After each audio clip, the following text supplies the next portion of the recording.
In this section, we will discuss about the loss of biodiversity. Means कि जब भी हम बायोडाइवर्सिटी लॉसेस को देखते हैं तो मेन रीजन क्या माइंड में आता है कि why the biodiversity get lost. तो उसमें सबसे कॉमन जो रीजंस हैं उनको अगर डिस्कस करें, that is the over population main cause है बायोडाइवर्सिटी लॉस का. सेकंड, अर्बेनाइजेशन मीन्स धीरे धीरे शहरीकरण हो रहा है. तो अर्बेनाइजेशन के लिए जो लैंड है वो फॉरेस्ट से ही मेनली एक्वायर की जाती है. एंड इंडस्ट्रियलाइजेशन, और जैसे जैसे इंडस्ट्रीज डेवलप हुई, इंडस्ट्रियलाइजेशन हुआ, उससे भी बायोडाइवर्सिटी जो लॉसेस है वो इंक्रीज हुए हैं. अगर कॉमन लेवल पर हम बात करें ट्रॉपिकल पैसिफिक आइलैंड की, ट्रॉपिकल पैसिफिक आइलैंड, यहां पर ह्यूमन ने approximately 2000 species of native bird को एक्सटिंक्ट कर दिया है. Native bird gate extinct means human का जो इंटरेक्शन है एनवायरनमेंट से वो इतना हद तक बढ़ चुका है कि उसकी वजह से ट्रॉपिकल पैसिफिक आइलैंड में अप्रोक्सीमेटली 2000 स्पीशीज जो बर्ड्स की थी वो एलिमिनेट हो चुकी हैं या कहें तो एक्सटिंक्ट हो चुकी हैं. और ऐसी करीबन 15,500 स्पीशीज हैं जो थ्रेट टू एक्सटिंक्शन के बेसिस पर प्रेजेंट है. थ्रेट ऑफ एक्सटिंक्शन मीन्स जिन्हें हम एंडेंजर्ड कह सकते हैं कि आने वाले समय में करीबन 15,500 ऐसी स्पीशीज हैं जो आने वाले समय के अंदर एक्सटिंक्ट हो जाएंगी. अगर नेक्स्ट डाटा को हम कंसीडर करते हैं तो कहता है 31% जिम्नोस्पर्म. ये सभी डाटा जो हैं वो रेड डाटा लिस्ट से लिए गए हैं. 32% एम्फीबियाज, 12% बर्ड स्पीशीज और 23% जो मैमल्स की स्पीशीज हैं all are on the threat of extinction. ये सभी स्पीशीज जो हैं एक्सटिंक्शन की लास्ट लिमिट पर बैठी हुई है, या ये कहें कि किसी भी तरीके से अगर थोड़ा बहुत भी ह्यूमन का इंटरेक्शन हुआ तो ये सभी परसेंटेज जो है डिफरेंट स्पीशीज की ये एक्सटिंक्ट हो जाएंगी. अब यहाँ पर कुछ एग्जाम्पल हम डिस्कस कर रहे हैं जो कि स्पीशीज एक्सटिंक्ट हो चुकी हैं. एक्सटिंक्ट स्पीशीज में कौन कौन से एग्जाम्पल हैं, जैसे कि एक डोडो बर्ड है जिसे मयूराइटियस कहा जाता है. देन क्वागा ये अफ्रीका से एक्सटिंक्ट हो चुका है. Then thylacine that is from the Australia. Steller's sea cow from the Russia. And 3 tiger species जो कि बाली, जावा एंड कैस्पियन, ये 3 स्पीशीज टाइगर की भी एक्सटिंक्ट हो चुकी हैं. तो ये डिफरेंट एग्जांपल्स हैं स्पीशीज एक्सटिंक्शन के. अब कहता है जैसे जैसे बायोडाइवर्सिटी लॉसेस हुए हैं, loss of biodiversity in a region may lead to decrease in plant production. धीरे धीरे प्लांट का जो प्रोडक्शन था वो डिक्रीज हो गया. Less resistance to environmental disturbance, less resistance to environmental disturbance means धीरे धीरे एनवायरमेंट में जो होने वाले डिस्टर्बेंस हैं उनसे जो स्पीशीज बची हुई हैं वो रेजिस्टेंट कम हो गई हैं, उनका रेजिस्टेंस पावर कम हो गया है और उनके लॉसेस जो हैं वो एक्स्ट्रा हो गए हैं. एंड थर्ड रीजन हम ले सकते हैं इंक्रीज्ड वेरिएबिलिटी इन इकोसिस्टम में वेरिएबिलिटीज जो है वो इंक्रीज हो गई है, उनका वेरिएबिलिटी कैरेक्टर इंक्रीज हो गया. जैसे अगर कहें तो प्लांट की जो प्रोडक्टिविटी है, प्लांट प्रोडक्टिविटी के अंदर इंक्रीज हुआ है।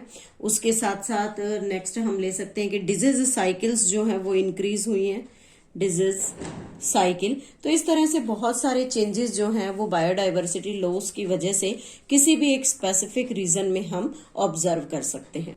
नेक्स्ट आता है कॉजेज ऑफ बायोडाइवर्सिटी लॉसेस, कि बायोडाइवर्सिटी किन फैक्टर्स की वजह से यहाँ से जो है डिलीट होती जा रही है या एक्सटिंक्ट हो रही है। तो फर्स्ट फैक्टर हम यहाँ लेते हैं habitat loss and fragmentation, habitat loss and fragmentation which is the major cause of the biodiversity losses, और इसे प्राइमरी कोज भी कहा जा सकता है। और यहाँ पर जब हम हैबिटेट लॉस की बात करते हैं तो सबसे पहले एक चीज माइंड में आती है, destruction of habitat. Destruction of habitat means जैसे जैसे किसी स्पीशीज कि हैबिटेट का डिस्ट्रक्शन होता है तो उस डिस्ट्रक्शन से उस स्पीशीज का एक्सटिंक्शन स्टार्ट हो जाता है, क्योंकि उसे रहने के लिए जब तक प्रॉपर सुटेबल स्पेस नहीं मिलेगा then it get extinct from that places. और यहाँ एक इम्पोर्टेंट एग्जांपल लेते हैं हम ट्रॉपिकल रेन फॉरेस्ट का। ट्रॉपिकल रेन फॉरेस्ट की अगर स्टार्टिंग का हम जो परसेंटेज कवर है वो लेते हैं तो that is the 14% of the land surface का 14% जो एरिया कवर था वो ट्रॉपिकल रेन फॉरेस्ट के अंदर हुआ करता था। लेकिन अब जो ये एरिया है श्रिंक होकर अप्रोक्सीमेटली 6% ही रह गया। इट मीन्स लोगों ने क्या किया, इंडस्ट्रीज सेट कर ली, अर्बेनाइजेशन हो गया, देन जो ओवर पॉपुलेशन है वो हो रही है, तो उसकी वजह से जो ट्रॉपिकल रेन फॉरेस्ट है उस ट्रॉपिकल रेन फॉरेस्ट के अंदर जो बेसिक परसेंटेज कवर है वो 14% से रिड्यूस होकर अब 6% ही यहाँ पर रह गया है। इसी फॉरेस्ट को हम अमेजन रेन फॉरेस्ट के नाम से जानते हैं, अमेजन रेन फॉरेस्ट। और इस रेन फॉरेस्ट को पहले जब इसका 14% कवर लैंड एरिया था तब इसे लंग ऑफ द प्लेनेट भी कहा जाता था, लंग ऑफ द प्लेनेट, क्योंकि सबसे ज्यादा जो ऑक्सीजन की क्वांटिटी है जो एयर के अंदर ट्रांसफर होती है वो ऑक्सीजन की क्वांटिटी इस अमेजन रेन फॉरेस्ट से ही अराइज होती थी, इसलिए इसे लंग ऑफ द प्लेनेट कहते थे। लेकिन अब ये चीज नहीं है, क्यों? क्योंकि इसका जो परसेंटेज कवर है वो 14 से 6% पर ही आ गया है। नाउ इतना परसेंटेज कवर कम क्यों हो गया? That is due to the cultivation, कि लोगों ने यहाँ पर कल्टीवेशन करना स्टार्ट कर दिया। कल्टीवेशन के लिए वो क्या करते हैं, फॉरेस्ट को कट करते हैं, उसे क्लियर कर देते हैं, और बेसिकली सोयाबीन के कल्टीवेशन के लिए इसे यूज किया गया। उसी के साथ जो ग्रास लैंड्स बनाए गए, फॉरेस्ट को कट करके ग्रास लैंड डेवलप किया ताकि वहां पर जो बीफ कैटल्स है उनको वहां पर रखा जा सके, या उनके लिए उस ग्रास लैंड को कवर किया ताकि उनका फोडर बनाया जा सके। तो इस तरह से जो एरिया था उसे धीरे धीरे कट और क्लियर करते करते वहां पर श्रिंक कर दिया गया।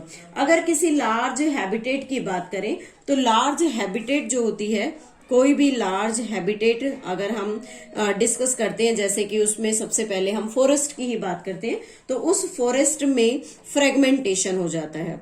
फ्रेगमेंटेशन मीन्स उसे छोटे टुकड़ों के अंदर तोड़ दिया जाता है।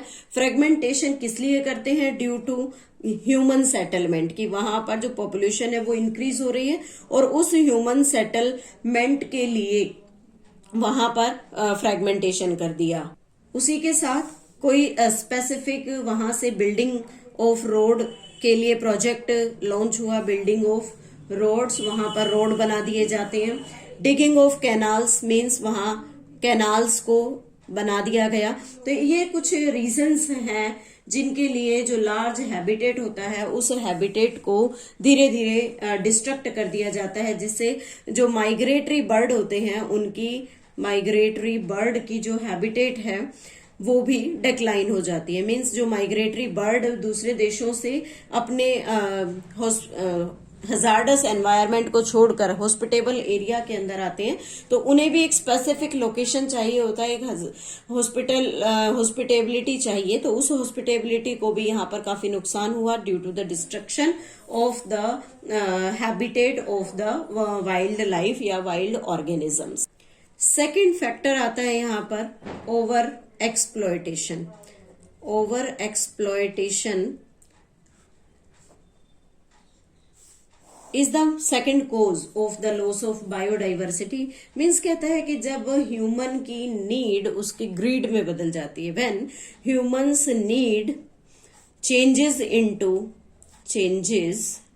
Into greed. मीन्स जब ह्यूमन की जरूरत जो है, जब उसका लालच बन जाती है, तो वो किसी भी स्पीशीज को ओवर एक्सप्लॉइट करना स्टार्ट कर देता है, and that over exploitation lead to the degradation and extinction of the resource. और वहां पर रिसोर्स का एक्सटिंक्शन स्टार्ट हो जाता है। इसमें हम एक एग्जांपल लेते हैं, जैसे स्टीलर सी काउ जो है, Steller sea cow as well as the passenger pigeon and many marine fishes. और बहुत सारी जो मैरीन फिशेस हैं उन सभी का एक्सटिंक्शन जो है वो ओवर एक्सप्लॉयटेशन की वजह से हो जाता है। Third reason is the coextinction. Coextinction means अगर कोई स्पीशीज किसी दूसरी स्पीशीज से एसोसिएटेड है, मीन्स प्लांट और एनिमल स्पीशीज जो होती हैं, species associated with it in an obligatory manner. अगर ओब्लिगेटरी मैनर में कोई स्पीशीज किसी दूसरी स्पीशीज से अटैच्ड है, तो एक स्पीशीज के एक्सटिंक्ट होने पर जो दूसरी स्पीशीज है वो भी यहाँ पर एक्सटिंक्ट हो जाएगी। जैसे एग्जाम्पल के थ्रू क्लियर करते हैं कि जो होस्ट स्पीशीज मान लीजिए एक्सटिंक्ट हो गई, तो उसके ऊपर जो डिपेंड करने वाला जो पैरासाइट था, वो पैरासाइट अपना न्यूट्रिशन किसी दूसरी स्पीशीज से डिराइव नहीं करेगा, and this will also get extinct, और ये भी उस एरिया से एक्सटिंक्ट हो जाएगा। दूसरा एग्जांपल लेते हैं, जो प्लांट पोलिनेटर का म्यूचुअलिज्म होता है, प्लांट पोलिनेटर म्यूचुअलिज्म। उस म्यूचुअलिज्म में भी हम यही देखते हैं कि एक स्पीशीज दूसरे स्पीशीज पर डिपेंड करती है अपने इंटरेक्शन के लिए। जैसे प्लांट में जो फ्रूट होता है या फ्लावर है, उसमें पोलिनेटर अपने एग ले करता है, और एग से जो लार्वीज निकलते हैं वो प्लांट के अंदर जो पोलिनेशन का कॉन्सेप्ट है उसको प्रूव करता है। लेकिन अगर एक, जैसे सपोज दैट प्लांट अगर एलिमिनेट हो गया, तो पॉलिनेटर्स भी वहां से प्रॉपरली एक्सटिंक्ट हो जाएंगे। तो इस तरह से जो ऑब्लिगेटरी मैनर में एसोसिएशन होता है डिफरेंट स्पीशीज के बीच में, उनके बीच में हम को एक्सटिंक्शन का एक जो फिनोमिना है वो देखते हैं, और उसकी वजह से बायोडाइवर्सिटी लॉस्ट होती है। एंड द लास्ट और फोर्थ जो कॉज है, दैट इज एलियन और एक्सोटिक स्पीशीज, एलियन या एक्सोटिक स्पीशीज इन्वेशन। मीन्स अगर किसी एरिया में किसी दूसरी वैरायटी को, किसी दूसरी एक्सोटिक स्पीशीज को अगर इंसर्ट कर देते हैं, तो उससे जो इन्वेसिव स्पीशीज होती है वो नेटिव स्पीशीज के लिए काफी हार्मफुल होगी, and which results into the extinction of the indigenous species. तो यहाँ कह सकते हैं, if the alien species introduced it become invasive, ये वहां पर इन्वेसिव हो जाएगी, और इन्वेसिव होकर हार्मफुल इफेक्ट क्रिएट करेगी, हार्मफुल इम्पैक्ट कॉज करती है, and due to which the native species, जो इंडिजिनस स्पीशीज होती है, नेटिव स्पीशीज गेट एक्सटिंक्ट। वहां से नेटिव स्पीशीज जो है वो एक्सटिंक्ट हो जाती है। इसके लिए हम 3 डिफरेंट एग्जाम्पल्स के थ्रू इसको प्रूव करते हैं। फर्स्ट है नील पर्च लार्ज प्रेडेटरी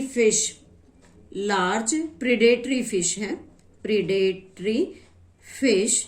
जब इसे इंसर्ट किया गया लेक ऑफ विक्टोरिया में, लेक विक्टोरिया जो कि ईस्ट अफ्रीका के अंदर है, ईस्ट अफ्रीका में। तो इसने क्या किया वहां पर एक नेटिव स्पीशीज थी, that is sis child fish.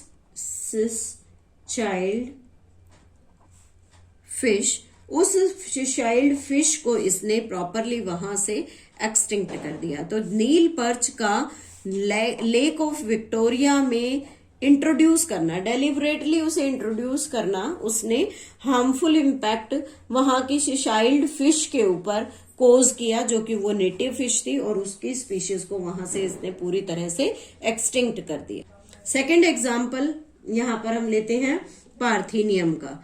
पार्थिनियम आपने सुना है, पार्थिनियम जिसे हम कैरेट ग्रास का नाम भी देते हैं। And this carrot grass as well as the next is the lantana and eichhornia. Eichhornia जिसे वाटर हाइकिंथ भी कहा जाता है, this is the water hyacinth. ये 3 स्पीशीज जो है वो एनवायरमेंटल डैमेज कोज करती हैं, और इस एनवायरमेंटल डैमेज के साथ साथ ये जो नेटिव स्पीशीज हैं उन नेटिव स्पीशीज को भी इन्होंने एक्सटिंक्शन की तरफ लीड किया है। बिकॉज जब इन्हें एक्सटिंक्ट किया गया तो उसके साथ इनके प्रेडेटर्स नहीं थे, तो प्रेडेटर्स के ना होने से इन्होंने काफी हाई लेवल पर ग्रोथ की, जिसकी वजह से नेटिव स्पीशीज की जो पॉपुलेशन थी वो भी यहाँ पर कम हो जाती है। थर्ड एग्जाम्पल लेते हैं इसका अफ्रीकन कैटफिश का।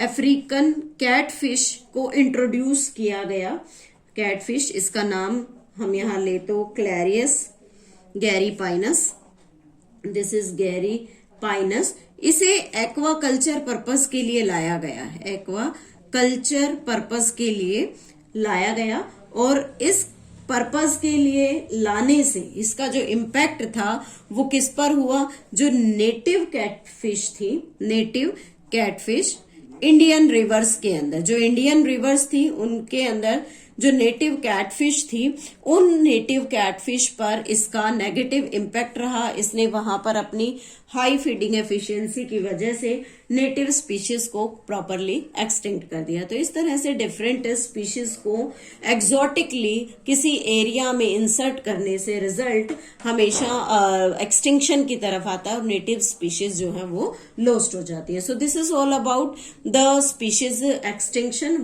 how the biodiversity loss occur, and in the next video we will discuss about the reasons for biodiversity conservation.